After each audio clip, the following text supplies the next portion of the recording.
Hi, my name is Mike. Let's take a second to look at some high dynamic range real estate photography.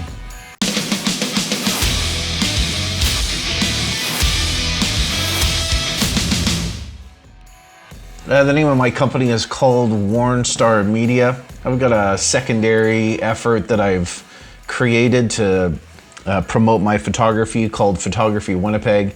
You can look for both of those websites at photographywinnipeg.ca or warnstarmedia.com. You'll find on Instagram as well, that sort of thing, either one of those. I'm just sitting here looking at some real estate photography that I took, and I thought you might find it interesting.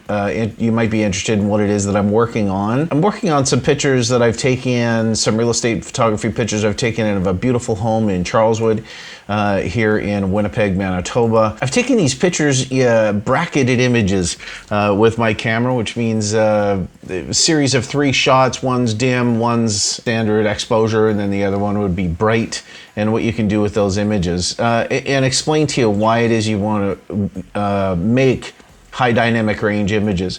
And it all has to do with what it is that you're capable of seeing with your eyes and what your camera is capable of seeing. It's all, dynamic range. We've got an image here of somebody's living room, and it's beautiful. There's a kitchen here. Living room is nice and open. There's some stools. There's a beautiful window with really nice scenery outside, but the challenge is we've exposed to the kitchen inside as opposed to what's going on outside. So if you wanted to be able to say with a beautiful view with some nice trees outside, just a standard resolution image, well, you can't really see outside. If you make it dark and expose for the highlights outside, oh, there's the trees, but the problem is now everything's dark inside. How can you take those 3 images, and there's a bright version of the 3, how can you take those 3 images and put them together so that you can actually expose different dynamic ranges? So you've got low, darker and medium and or regular, and then high as far as resolution. You put those together and it's called high dynamic range. So how do you go about doing that? Well, I've got an Adobe software program that I use called Lightroom. It's, the industry standard with regards to working on pictures. I'm certain people will comment that there's other ways to do things in Photoshop, and I'm sure there is, but frankly, this is just as good as anything in my mind and certainly gets the job done. So let's have a look at how we do this. We find the 3 images. Image, that's not it. So image number 1 and image number 2 and image number 3. Take those images, hold down Shift, and highlight all 3 of those. Right click and then go to Photo Merge. Choose HDR for high dynamic range, and it's going to set me up something, a preview. So let's go ahead and merge those 3 pictures together, and we wait until it pops up. If you look in the top left hand side, it's creating, and then after it's finished creating, something's going to pop up here when it's done.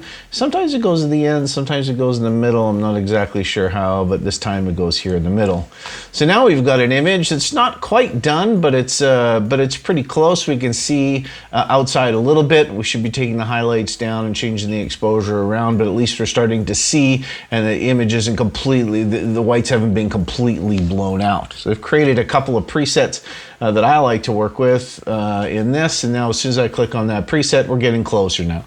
So now we can see, maybe that's a little cool if we go on the warmer side, maybe, and we'll take this down to 4900 for its white balance. See that I like. So 4900 is what I liked for this image. So now we're getting close. It's still a little bit dark in here, and it's still a little bit bright in here. So why don't we take a gradient filter, and we'll drag that gradient filter down for some reason. I'll grab that one here. It's taking the saturation down. So let's do this, and we'll just take the exposure down on that. Now all of a sudden you're sitting in a living room where you can actually see what's going on outside, and that's the whole point of getting a high dynamic range image. This gradient filter is really nice that it brought that down, but I don't like the darkness in this top right hand side. I don't like the darkness in this corner. So how about we finish that, and we'll take another gradient filter, we'll drag it over from the right hand side, get rid of all the previous stuff, and then we'll brighten that corner up a little bit, and then we'll take a new gradient filter, put it here, grab it from the corner, take off whatever pre-existing effect it has, and we'll brighten up that corner up in the top right hand side.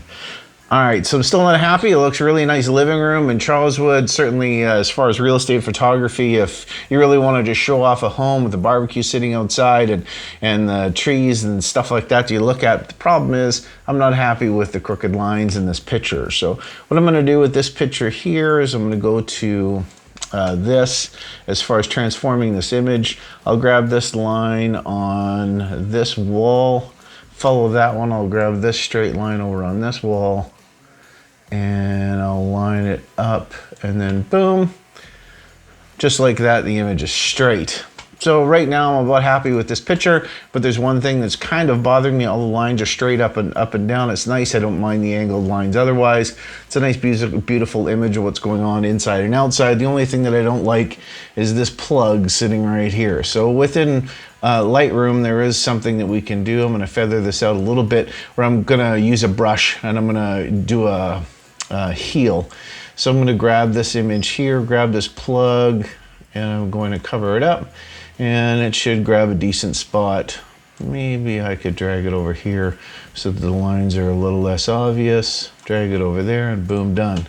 So for a quick look as far as what before and after is concerned, if I was to grab this backslash, you know, this is the before, and then that's the after. So it's a nice straight lines. That annoying plug's gone. You can see a nice view out the window, and that's what picture should look like of a beautiful home inside Charleswood and Winnipeg. Thanks for having a look once again. My name is Mike. I'm with Warnstar Media, and again, I've got another effort where I just promote my photography at photographywinnipeg.ca. You can visit that website, photographywinnipeg.ca, and look for that website as well. You can look for Photography Winnipeg on Instagram and Warnstar Media on Instagram as well. Thanks so much for having a listen. Have a great day.